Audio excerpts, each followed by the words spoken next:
Selamat malam, salam sejahtera. Saya Cak Lontong, salam lemper.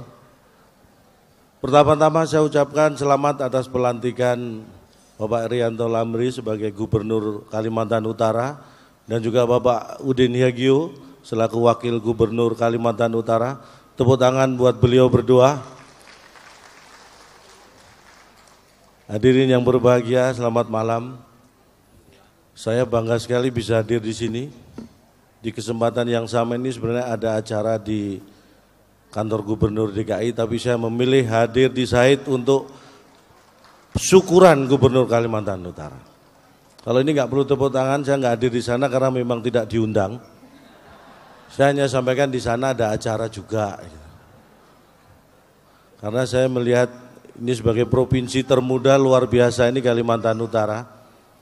Supaya tidak terulang lagi tahun 2002 pulau kita, contohnya Ligitan dan Sipadan dicaplok oleh negara tetangga Malaysia. Mudah-mudahan di bawah kepemimpinan beliau berdua, kita bisa mencaplok Sabah dan Sarawak.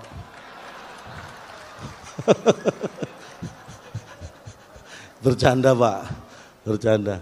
Karena kan saya heran, Malaysia itu negara tetangga, tapi tetangga macam apa gitu ya. Kalau kita masa mau ke tetangga harus naik pesawat. Itu kan tetangga keterlaluan. Harusnya kalau ke tetangga itu kan jalan kaki saja nyampe. Bahkan saya dengan Pak Irianto ini sudah luar biasa. Beliau menganggap saya seperti saudara sendiri. Karena tadi sore saya ketemu beliau setelah pelantikan. Selamat sore Pak Irianto. Saudara siapa ya? Gitu. Itu kan menganggap saya saudara sendiri. Kalau enggak kan enggak mungkin memanggil saya saudara. Itu saking kita punya ya hubungan emosi yang dekat. Makanya kalau dekat saya beliau bawaannya emosi terus. Tapi beliau ini orangnya baik. Sebenarnya saya kenal beliau bukan baru sekarang. Waktu itu beliau masih sekda di Kalimantan Timur. Saya ketemu beliau. Gimana Cak Lontong? Waduh, job masih sepi Pak. Langsung ambil dompet. Bener, ini untuk keluarga Cak Lontong. 1.000. Loh, US dollar. Setahun lagi ketemu beliau. Gimana Cak? Waduh, masih belum ramai juga Pak. Job. Ambil lagi dompet nih 1.000 dolar lagi. Tadi sore ketemu. Gimana Cak? Alhamdulillah berkat doanya Pak, saya sudah lancar.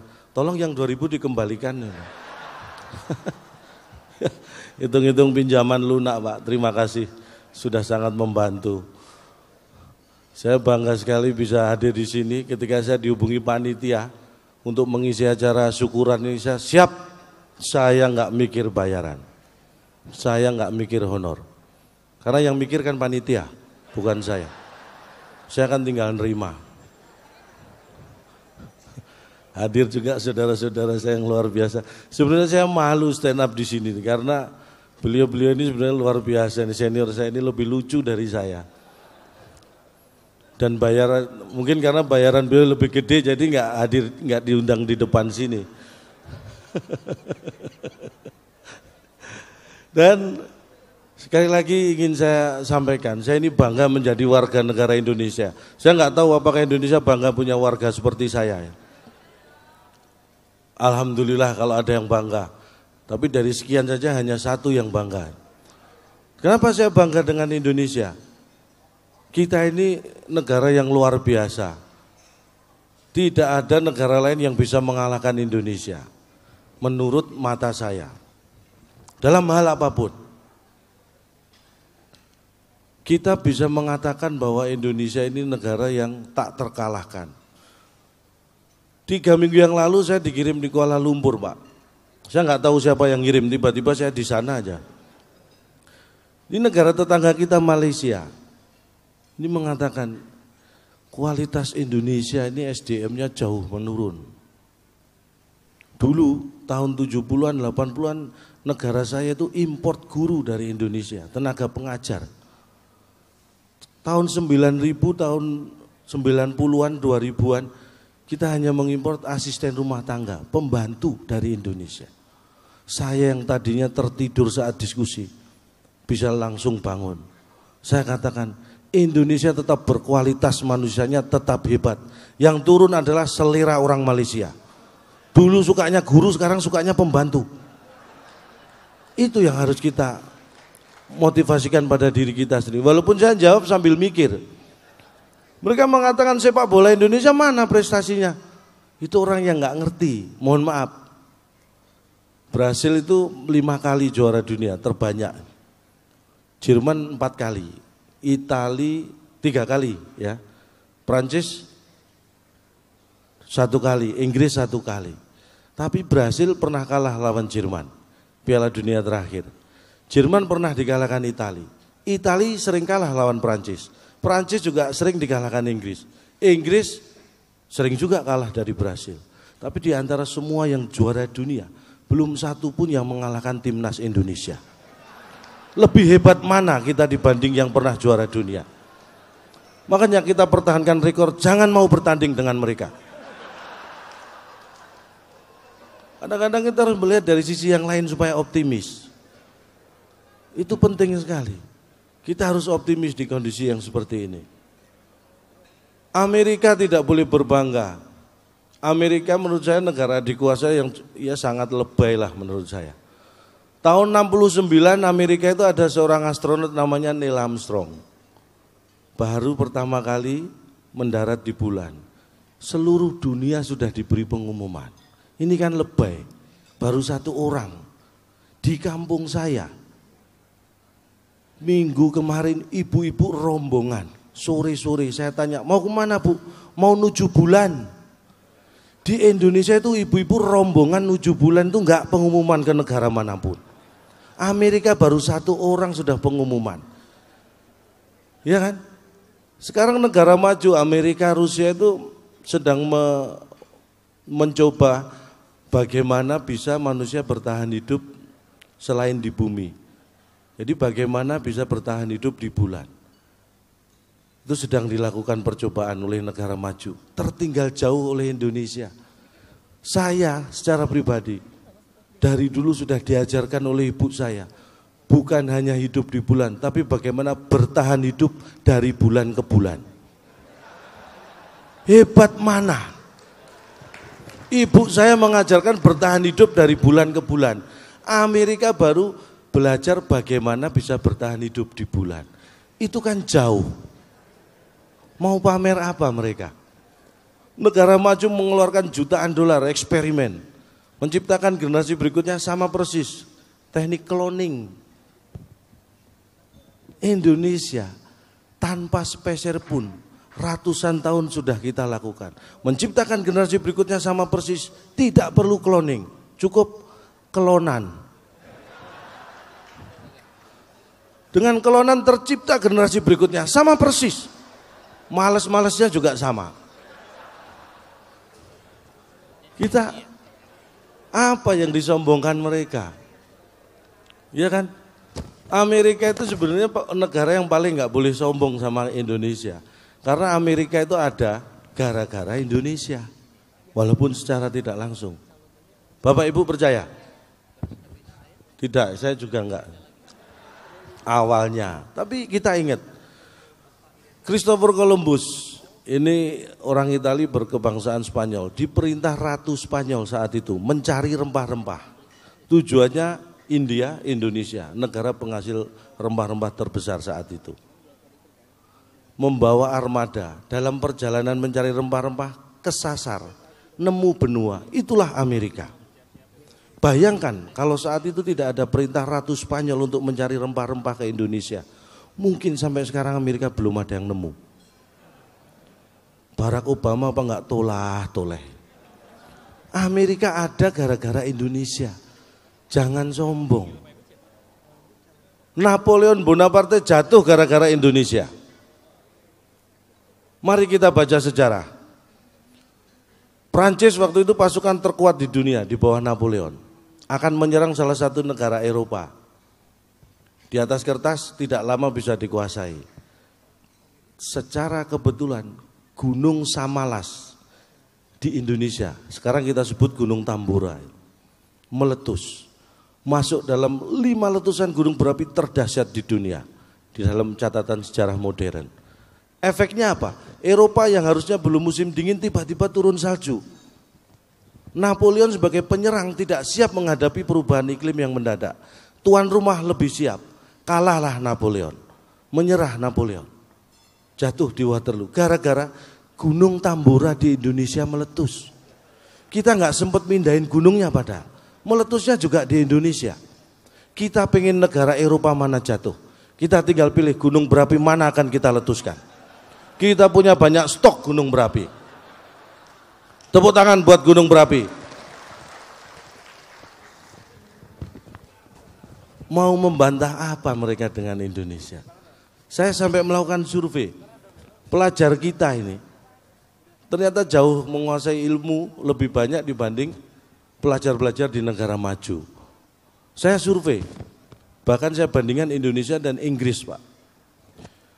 Di Indonesia itu pelajar SMP, SMA, kalau belajar fisika, menguasai fisika. Belajar kimia, matematika. Saya survei di Inggris, pelajaran fisika, saya buka bukunya, bahasa Inggris. Pelajaran kimia, saya buka bukunya, bahasa Inggris juga. Bahkan pelajaran matematika itu bukunya bahasa Inggris. Jadi mereka hanya belajar bahasa Inggris. Jadi ya maklumlah kalau mereka mahir bahasa Inggris. Kita menguasai lebih banyak ilmu. Makanya kalau Bapak Ibu googling di Yahoo, kenapa Pak? Googling di mana? Ya bolehlah Yahing di Yahoo silahkan. Kalau saya mau googling itu saya masuk yahoo.com, saya cari google.com, nah baru googling. Itu lebih cepat. Lebih cepat menghabiskan kuota maksudnya gitu. Di Jember, Jawa Timur, anak petani lulusan SMP ini menemukan alat yang nanti alat ini akan digunakan di film James Bond yang berikutnya. Mendapat penghargaan dari Jerman. Ini hanya lulusan SMP di Indonesia. Alat yang bisa menembus pandang dinding sampai setebal setengah meter. Alat itu diberi nama jendela. Itu anak SMP yang menemukan. Bahkan kendaraan James Bond berikutnya menggunakan alat transportasi penemuan anak lulusan SMP juga di Sidoarjo, anak nelayan. Sederhana memang, becak tenaga surya. Jadi becak disiapkan, orang suruh duduk, surya dipanggil, suruh genjot becak. Becak tenaga surya. Jadi kalau kita pengen, kita hemat BBM, pemerintah tinggal mengeluarkan peraturan pemerintah, bayi laki-laki yang lahir sekarang harus mengandung unsur nama surya. Insya Allah 20 tahun ke depan kita punya banyak tenaga surya buat genjot becak. Sederhana. Indonesia adalah segalanya. Saya yakin orang Indonesia itu rata-rata selalu berpikir selangkah minimal lebih maju dibanding bangsa lain. Kalau di pesawat misalnya ya, Bapak Ibu pasti sudah tahu. Kalau pesawat internasional penumpangnya macam-macam, cara kita tahu orang ini asalnya dari negara mana tanpa berkomunikasi, dilihat dari cara makan. Makan itu menunjukkan bangsa. Kalau selesai makan di pesawat sendok garpu disilang, itu orang Amerika. Kalau ditaruh sendok garpu lurus ke depan gini, itu orang Eropa. Kalau lurusnya miring ke kanan, itu Eropa Timur. Kalau miringnya ke kiri, timurnya Eropa. Kalau orang Indonesia lain, sendok garpu hilang, dimasukin tas. Itu pasti orang Indonesia. Itu ciri khas, pertahankan.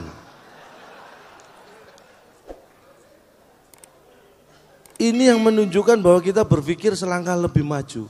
Bangsa lain tidak pernah punya pikiran bahwa sendok garpu pesawat bisa dipakai di rumah. Kita sudah punya pikiran itu.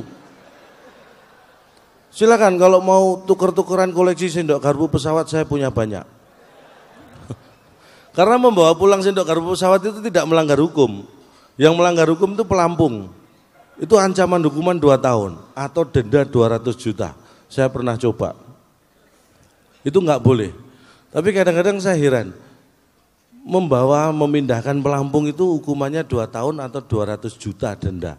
Tapi anehnya, setiap pesawat mau take off, pramugari ini memperagakan cara menggunakan pelampung, mengencangkan, meniup dan sebagainya. Ini kan jebakan. Memindahkan saja dendanya 200 juta. Ini diperagakan cara memakai, ini kan jebakan.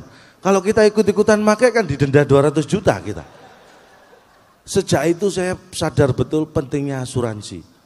Karena kalau orang nggak punya asuransi itu denda santunan maksimum kalau terjadi kecelakaan seperti itu sampai meninggal dunia itu 100 juta. Bayangkan orang yang tidak punya asuransi. Kalau terjadi apa-apa di pesawat, dia mikir, kalau saya pakai pelampung, toh pesawatnya jatuh, saya mati, dendanya 200 juta. Padahal santunan hanya 100 juta. Sudah mati punya utang 100 juta. Jadi mending nggak dipakai. Ini yang harus hati-hati. Tapi ini hanya bercanda, jangan dianggap serius. Tapi sekarang muncul pertanyaan. Kalau memang kita pinter, kalau kita memang hebat, kuat, kenapa kita sampai 350 tahun dijajah? Nah ini saya survei. Ternyata kita dijajah bukan karena nggak pinter, tapi kita nggak efisien, nggak efektif. Ingat kita mengusir penjajah dengan bambu runcing dan semangat, itu luar biasa. Tapi inilah letak ketidakefektifan kita. Karena untuk membuat bambu runcing itu kan ngumpulin bambu. Diruncingkan pakai mandau, golok, parang, arit, ya kan. Kalau kita berpikir efektif, mandau, golok, parang, arit kan bisa langsung buat ngusir penjajah. Kenapa harus ngumpulin bambu dulu? Ini yang bikin 350 tahun. Kalau kita gunakan langsung itu mandau, golok, parang, arit untuk ngusir penjajah, saya yakin nggak sampai 350 tahun. Ya 345 tahun lah. Lumayan juga kan itu. Nah itulah pentingnya, makanya saya bangga sekali menjadi warga negara Indonesia dan saya yakin karena Anda semua yang ada di sini adalah orang yang sehat.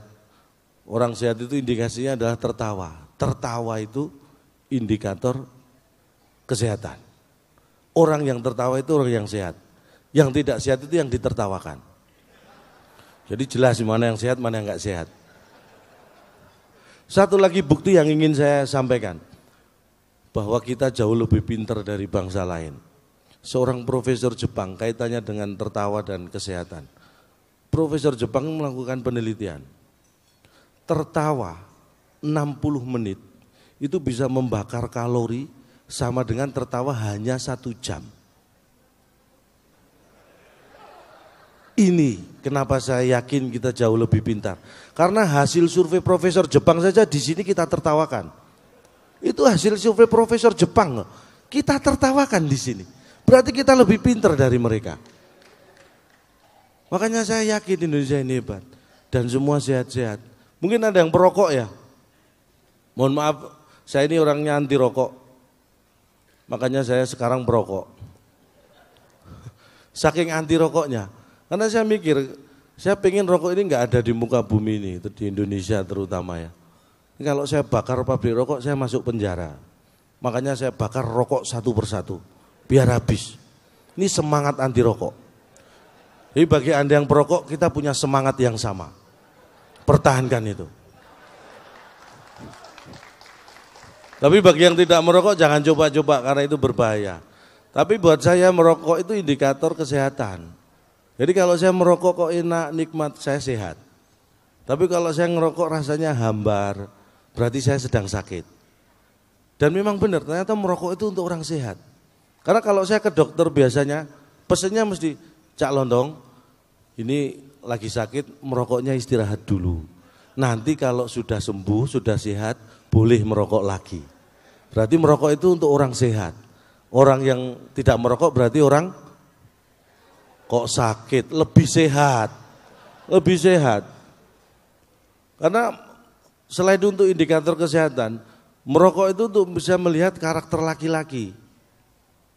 Kalau laki-laki keluar rumah hanya bawa korek, nggak bawa rokok, ini karakternya optimis. Dia optimis pasti nanti dapat rokok. Makanya cuma bawa korek. Itu. Tapi ada yang keluar rumah hanya membawa rokok, nggak bawa korek. Ini karakternya pesimis. Karena dia was-was. Wah, nanti kalau pinjam korek jangan-jangan ada yang minta. Selalu was-was. Ada lagi yang nggak bawa rokok, nggak bawa korek. Nah ini pengemis.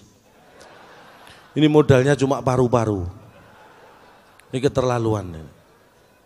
Tapi pesan saya ke sesama perokok ya, jangan pernah takut mati kalau merokok. Ingat, jangan pernah takut mati kalau merokok. Kan ada korek, bisa dinyalain lagi. Ini kalau kita merokok, rokoknya mati, kita takut, konyol ya. Dinyalain sama korek, udah beres, hidup lagi rokoknya. Tapi silakan dicoba. Paling enak, ini yang saya garis bawahi, paling enak, paling nikmat bagi yang perokok, rasakan berhenti merokok. Itu paling enak, paling nikmat, berhenti merokok. Silakan dicoba. Jadi merokok itu paling enak, berhenti sambil ngopi, baca Quran gitu. Itu paling nikmat. Jangan sambil lari-lari. Harus berhenti, duduk, nyantai, ngerokok. Itu paling enak, paling nikmat. Karena sakit itu gak enak Pak ya. Saya itu dulu sakit sedikit ke dokter. Sejak umur saya itu kepala 4 saya kapok ke dokter. Mohon maaf kalau ada dokter di sini ya. Saya nganggap dokter kita ini kepo-kepo. Suka ngurusin hal yang bukan urusannya. Bener, saya pernah sakit umur sudah kepala 4, saya ke dokter. Ditanya macam-macam nggak masalah. Ada satu pertanyaan yang bikin saya emosi. Cak Lontong punya gula. Wah, ini dokter sudah nyampuri urusan dapur saya. Mau saya punya gula, punya garam, punya cabai itu kan urusan saya. Ini kenapa dokter nanya-nanya? Nah, akhirnya saya langsung berdiri, Dok, saya kesini sakit, mau periksa bukan mau rujaan. Lah ngapain ke dokter ditanya punya gula atau enggak? Kayak mau rujaan. Sejak itu saya sakit enggak mau ke dokter. Sampai seminggu yang lalu saya pusing, saya enggak ke dokter. Saya sampai pusing mikirin pusing saya. Itulah pentingnya, makanya sehat itu penting. Nah kalau kita sudah sehat, apa yang bisa kita lakukan? Modal berikutnya sayang. Tanpa sayang tidak akan ada yang hadir di sini. Ini karena sayang. Sayang dengan bangsa kita juga. Sayang itu penting. Dan saya orang yang bukan pamer ya. Saya memang selalu memupuk rasa sayang saya. Saya sama istri, mohon maaf bukan pamer. Kalau sama istri itu wah sayangnya minta ampun. Kalau saya kerja, pulang kerja misalnya bawa uang 2 juta, sampai ke rumah ketemu istri karena sayang, langsung saya kasih 50.000. Loh sayang kalau dikasihkan semua gitu. Oh, kalau jalan-jalan ke mall itu istri selalu saya gandeng, gak pernah saya lepas kok. Karena kalau saya lepas dia belanja gak karuan, saya gandeng. Sayang dompet. Tapi benar, saya itu sama istri sayangnya minta ampun. Makanya kemana-mana foto istri selalu saya simpen di dompet. Jadi kalau ada masalah pekerjaan, di luar ada masalah berat, tinggal buka dompet lihat, masalah jadi ringan. Karena paling berat ya masalah ini, foto ini. Tapi kalau punya anak buah yang berpotensi bermasalah dengan pasangannya seperti saya ini, itu pasti produktivitasnya tinggi. Karena kalau di kantor Pak, atau pekerjaan lembur banyak beban, pusing gitu, dia mau pulang lihat dompet, mending lembur. Pasti gitu, daripada pulang dia mending di kantor. Jadi produktivitasnya pasti tinggi. Itu yang perlu diberikan. Saya dulu, istri saya itu saking sayangnya sama saya, awal menikah dulu kalau saya mau pergi gitu, pesannya banyak, Pak, kamu jangan minum-minum, ya. Jangan main judi, ya. Jangan main perempuan, iya. Kan tersiksa saya Pak. Akhirnya saya cari cara. Kebetulan pas saya berangkat, ada mohon maaf pengemis gembel. Saya tes, kamu tak kasih 50.000 nanti kamu minum-minum. Saya nggak pernah mabuk seumur hidup Pak. Tak kasih 100.000 kamu main judi. Apalagi judi mending ditabung buat makan Pak. Tak kasih 200.000 kamu main perempuan. Saya nggak pernah main perempuan Pak. Ikut ke rumah tak kasih 1 juta. Saya tunjukkan ke istri saya. Laki-laki kalau nggak pernah minum, nggak pernah main judi, nggak pernah main perempuan jadinya gembel kayak ini. Apa pengen punya suami gembel? Itu. Sejak itu saya agak bebas Pak. Memang kadang-kadang istri saya itu keterlaluan. Sering ngiri kayak tetangga itu, saya kan sudah 19 tahun menikah, kebetulan tetangga itu baru temanten baru. Kalau berangkat kerja suaminya nyium istrinya itu udah pengen istri saya itu. Pak mbok kayak itu tangga itu. Loh aku sih mau, tanya dulu istrinya dia mau nggak saya cium.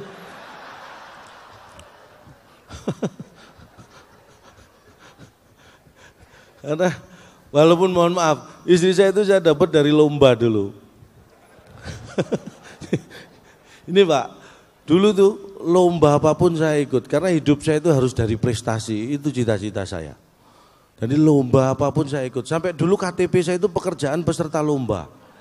Bener, loh, handphone saya ini saya dapat dari lomba ini. Saya juara 1 lomba lari, dapat handphone.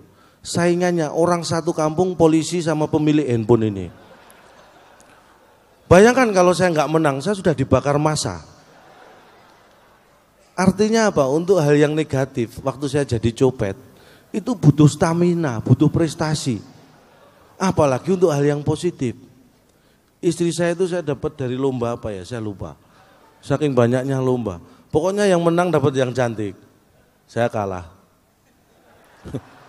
Saya kan manusia biasa, nggak selalu menang. Jadi mohon maaf istri saya itu berapa ya, 78 kilo dulu beratnya. Tingginya 150 nggak sampai. Ya biar seragam membayangkan ya kulkas 1 pintu lah Pak. Saya kan takutnya dia ada sakit apa ya, karena sayang kan. Coba kamu makannya dijaga. 3 minggu saya amati, nggak ada perubahan. Ternyata benar makanannya dijaga, nggak boleh ada yang ngambil, dia habisin sendiri. Wah kacau. Akhirnya saya ancam Pak, kalau sampai beratmu 80 kg, saya tuker 40-an 2. Sejak itu takut ya. Ini sudah 6 bulan Pak, istri saya tiap hari lari 4 km. Sudah 6 bulan ini, nggak tahu sampai mana sekarang. 6 kali 4 kali 30, 720 kilo. Arahnya kemana saya nggak tahu. Tapi saya selalu berpikir positif. Setidaknya ada 2 keuntungan lah buat saya. Kalau istri saya balik, pasti sudah kurus. Karena lari 720 kilo PP kan pasti kurus. Yang kedua, kalau toh tidak balik, kan setidaknya sudah jauh dari saya. Dan mungkin hanya ini yang bisa saya sampaikan. Mudah-mudahan kurang. Kalau kurang kan pengen nambah. Kalau pengen nambah ada acara kan kita diundang lagi.